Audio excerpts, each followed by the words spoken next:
Je suis candidat dans la 10e des circonscriptions des Bouches-du-Rhône pour la gagner.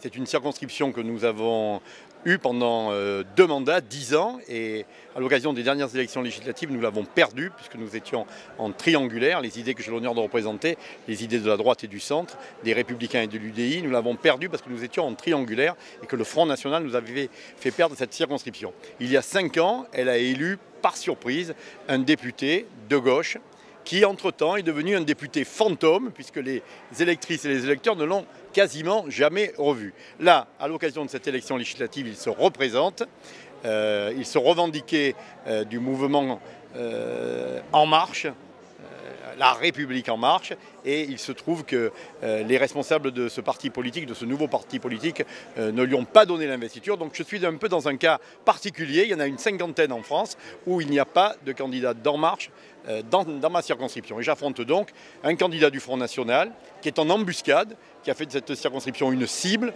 et puis plusieurs candidats de gauche, ils sont plus d'une dizaine, et j'ai la ferme volonté de gagner cette circonscription pour y représenter non seulement les habitants de mon territoire, mais également les idées et les valeurs que je représente en étant le candidat des Républicains et de l'UDI. De mon territoire, j'ai 16 communes, 16 villes et villages dans ma circonscription, et donc le député Lambert, il est un de ceux-là. Le seul constat que je fais, c'est que je ne vois pas pourquoi il ferait dans les 5 ans à venir ce qu'il n'a pas fait dans les 5 ans passés.